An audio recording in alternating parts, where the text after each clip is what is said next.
Now let's discuss few variations of Snell's law. तो quickly एक बार देख लेते हैं कि बेसिक लॉ क्या थी। अगर पूरा स्पेस इस प्लेन से दो मीडियम में डिवाइड होता है, ऊपर का x नीचे का y, तो ऊपर का इंडेक्स जो है रिफ्रैक्टिव इंडेक्स वो म्यू x है, नीचे का म्यू y है। और एक रे अगर इस मीडियम में एंटर करती है यहां से जाती हुई, इसको हम बोलते हैं एंगल ऑफ इंसिडेंस, इसको बोलते हैं angle of refraction.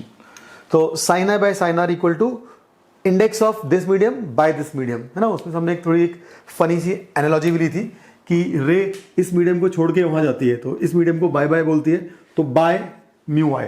Okay, now let's discuss about the same law for a situation where we have got multiple slab system. जैसे यहां पर कुछ स्लैब्स दी हुई हैं, 1 2 3, 3 स्लैब्स हैं, इसका नाम बी है, इसका नाम सी है, इसका नाम डी है, और इस मीडियम को हमने ए बोला है और लास्ट वाले मीडियम को हमने ई बोला है। तो दीज आर मल्टीपल स्लैब्स, और इसमें एक असम्पशन है, they are all parallel slabs, they should be parallel. मतलब ये फेज जो है और ये जो फेज है इस स्लैब का वो पैरेलल होने चाहिए। ऐसा नहीं चलेगा कि भाई आपकी कोई स्लैब ऐसी हो गई, यहां पतली है यहां मोटी है, this is not valid here. Okay, so if a ray enters in this medium from this medium, something like this, then I can say this is angle of incidence. ठीक है, ये आपकी नॉर्मल हो गई। तो यहां पर ये रे बेंड होगी। अब ये बेंड होगी टुवर्ड्स नॉर्मल अगर बी डेंसर है, और अवे फ्रॉम नॉर्मल अगर बी रेरर है एज कंपेयर टू ए। तो मुझे नहीं आइडिया है कि ये रेरर है या फिर डेंसर है, मैंने जनरली उसको ड्रॉ कर दिया कुछ इस तरह से। So this will be known as angle of refraction. अच्छा, देखने में लग रहा है कि इसके पास आ गया है, बट जो लॉजिक हम डिस्कस करेंगे वो दूर वाली रेस के लिए भी वैलिड होगा। तो जस्ट जनरल केस जहां पर आई एंगल ऑफ इंसिडेंस है, आर एंगल ऑफ रिफ्रैक्शन है, इसका जो इंडेक्स है रिफ्रैक्टिव इंडेक्स उसको हम बोलेंगे म्यू बी, और इस वाले को बोलेंगे mu A, likewise mu C, mu D and mu E. So अगर मैं इसके लिए स्नेल्स लॉ लिखूंगा, so what will be the equation? Sine i by sine r, है ना, sine i by sine r equal to mu of this medium by mu of this medium. Okay, so this is the equation for this interface. Likewise, this ray will become an incident ray for this interface. अब जब ये रे B से C में जाएगी तो हम बोल सकते हैं कि ये एंगल मेरा एंगल ऑफ इंसिडेंस बन जाएगा, राइट? ओके, अगर बाय सिंपल ज्योमेट्री देखें तो ये दोनों एंगल्स बराबर होने चाहिए, बिकॉज दोनों ऑल्टरनेट एंगल्स हैं, बिकॉज ये दोनों नॉर्मल जो है एक दूसरे के पैरेलल हैं।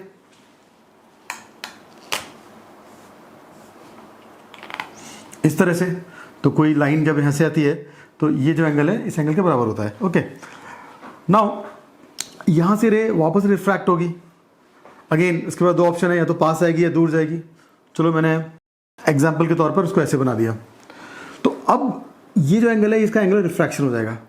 तो एक काम करते हैं, इसको हम बोलते हैं r c, let's call it r c, और ये जो एंगल था let's call it r b.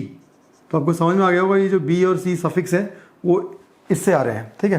तो ये जो एंगल रिफ्रैक्शन था इसको भी मैं आर बी बोल सकता हूं, बिकॉज इसको मैंने आर बी चूज किया है। So this r b will represent this as well as this. Similarly this r c will represent this as well as this. तो दोनों आर सी हो गए। ओके, अब इस इंटरफेस के लिए ये एंगल ऑफ इंसिडेंस है, दिस एंगल ऑफ इंसिडेंस, और यहां पर एंगल ऑफ रिफ्रैक्शन आएगा। तो मान लो मैंने इसको ऐसे रिफ्लेक्ट करा दिया। ओके, सो अब ये वाला जो एंगल है ना, ठीक है, तो अगर मैं ये सेम टर्मिनोलॉजी यूज करूं तो उसके हिसाब से इसको मुझे बोलना चाहिए आर डी। तो this is angle of refraction. Okay, now ऐसे अब ये रे बाहर निकल जाएगी and let's call it R E. Okay, तो जब हमने इसके लिए स्नेल्स लॉ लिखी थी तो this was i, this was r earlier, है ना, जिसको मैंने अभी आर बी बोल दिया है। तो let's use the same suffix r b here. Okay, now similarly मैं इसके लिए अब वापस से स्नेल्स लॉ लिखूंगा। So what will I get for this? Sine of this angle by sine of this angle equal to this mu by this mu. So sine r b, that is this angle of incidence, divide by sine r c angle of refraction equal to mu c by mu b. Okay, likewise मैं इसके लिए भी लिखूंगा। इसके लिए क्या आएगा? Sine angle of incidence r c by sine angle of refraction r d equal to mu of this medium mu d by mu of this medium mu c. And ऐसे ही लास्ट वाले के लिए आ जाएगा। So same old story, sine of angle of incidence that is r d divide by sine of angle of refraction are e equal to this mu by this mu. तो आप लोग भी सोच रहे होगे कि चलो शुक्रिया भगवान का कि यहाँ पर स्लैब्स खत्म हो गई, अगर 5-6 स्लैब और होती तो मैं तो ये लिखता रहता आज। सी देखने में बहुत रूटीन सा लग रहा है आपको, लेकिन इसमें एक बहुत ही इंटरेस्टिंग एंड मोर इम्पॉर्टेंटली बहुत ही इंपॉर्टेंट रिजल्ट निकलता है, और उसके बेसिस पे कई सारे एग्जाम्स में बहुत सारे क्वेश्चन आ चुके हैं। सो लिसन वेरी केयरफुली कि वो रिजल्ट है क्या। सी अगर आप इस एक्सप्रेशन को ध्यान से देखें तो अगर मैं इसको क्रॉस मल्टीप्लिकेशन के फॉर्म में लिखूं then what do I get, I get this, है ना, a इंटू साइन आई, है ना, a into sine i equal to b into r b. Okay, मैंने ऐसे आर बी उसका मतलब साइन आर बी है, इतना लंबा बोलने का बार बार मन नहीं है मेरा, so you can figure out. अच्छा, सिमिलरली इसके लिए मैं लिखूं तो क्या मिलेगा, b into B equal to c into C, है ना, c इंटू सी, और यहां पर C C equal to D D, है ना, C C equal to D D. आप लोग भी सोच रहे हो कि एकदम कंजूसी करनी चालू कर दी मैंने वर्ड्स में, ठीक है। बेसिकली फील ले लो आप, फील क्या है इसका, है ना। बाकी म्यू सी बोलूं या सी बोलूं doesn't make a difference. So yet again same old story, D D equal to E E E E. अच्छा, बहुत कुछ लिख दिया मैंने यहाँ पे, लेकिन थोड़ा सा ध्यान दो तो आपको ना एक लिंक दिखाई देगा, एक सिमिलैरिटी दिखाई देगी आपको इन सारी टर्म्स में। कोर्स दिखनी चालू हो गई होगी शायद आपको। देखो बीबी बीबी, राइट, सी सी सी, है ना, mu c sine r c, mu c sine r c, then d d. कुल मिला के all these terms are exactly same, right, this term equal to this this this this, सब की सब सेम है।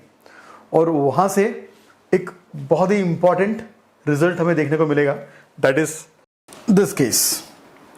जैसे यहां पर बहुत सारी पैरेलल स्लैब्स हैं, ध्यान रहे, पैरेलल स्लैब्स, ये पैरेलल ही होनी चाहिए, ऐसे आड़ी टेढ़ी में नहीं चलेगा। So if I got many parallel slabs और कोई रे ऑफ लाइट ऐसे एंटर करती है, ठीक है, सो डिफरेंट स्लैब्स के डिफरेंट इंडेक्स दिए हुए हैं, तो वो बेंड होंगी, कभी टुवर्ड्स नॉर्मल, कभी अवे फ्रॉम नॉर्मल, और ऐसे करते लाइट कुछ ऐसे मूव करी होगी, ठीक है। अब ये एक पॉइंट मान लो यहाँ पर, ये मान लो एंगल ऑफ इंसिडेंस इसका थीटा है, राइट, और इस स्लैब का इंडेक्स है म्यू एक्स। सिमिलरली इस स्लैब से इस स्लैब पे जाते हुए एंगल ऑफ इंसिडेंस आई है, ओके, और इसका इंडेक्स है म्यू। तो एक्स्ट्रापोलेटिंग दिस लॉजिक, इस लॉजिक को देख के हम बोल सकते हैं कि यहां का म्यू इंटू यहां का साइन आई, जैसे यहां का देखो आप, है ना, कोई भी पकड़ लो, से mu b into sine r b, b मतलब ये, तो यहां का म्यू इंटू इसका साइन, है ना। अच्छा, इसमें कंफ्यूजन की बात नहीं है कि इसका लेना है कि इसका लेना है, ये दोनों सेम होते हैं, राइट। तो इसका म्यू इंटू इसका साइन, तो सिमिलरली इसका म्यू इंटू इसका साइन क्या हो जाएगा, mu into sine i will be equal to किसी और स्लैब का म्यू, जैसे इसका म्यू एक्स इंटू इसका साइन। जैसे यहां भी आप देख लो, इस स्लैब का म्यू कितना है, म्यू डी, है ना, तो ये देखो म्यू डी, इस स्लैब का म्यू डी इंटू इसका साइन, साइन आर डी, तो mu D into sine R D. तो ये जो टर्म है वो इसके बराबर था, राइट। मतलब इससे ये समझ रहे हैं हम लोग कि जब लाइट इस तरह से बेंड होते हुए अंदर जाती है तो किसी भी स्लैब का म्यू ले लो, ठीक है, ध्यान से सुनना बहुत इंपॉर्टेंट है, किसी भी स्लैब का म्यू ले लो और उसका corresponding sine i will be equal to किसी दूसरे स्लैब का म्यू और उसका करस्पॉन्डिंग साइन आई, जो कि थीटा है यहां पर। So I can say this will be equal to mu x into sine theta. In other words I can say that this is a constant, right. हम ये चीज बोल सकते हैं कि इसका म्यू इंटू इसका sine i is a constant, जब आप इसको कंपेयर करोगे किसी दूसरे स्लैब के साथ, और एक बार आपको इस कांस्टेंट की वैल्यू मिल गई, then you can get a direct relation between mu and i. So you have to look at it once again. इस स्लैब में इसका म्यू इंटू इसका साइन वॉज इक्वल टू इसका म्यू इंटू इसका sine, है ना, इक्वल टू इसका mu into इसका साइन। सिमिलरली इसका mu into sine i will be equal to इसका mu into sin theta will be equal to इसका म्यू into इसका sin, okay, so that has to be a constant। so इसको हम एक different version बोल सकते हैं स्नेल्स लॉ का, जिसे पैरेलल स्लैब्स में ही यूज किया जा सकता है। अच्छा, there are few more things about this। मान लो हमारा जो फर्स्ट मीडियम था उसका नाम रख दिया मैंने ए और लास्ट वाले का रख दिया मैंने बी, एंड इसको बोल दिया एंगल ऑफ इंसिडेंस से आई, और अल्टीमेटली यहाँ बाहर आता है तो angle of refraction as r. तो जैसा कि हमने यहाँ पर देखा था, इसका mu that is mu a into sine i ना, mu a into sine i, ये भी इन टर्म्स के बराबर था।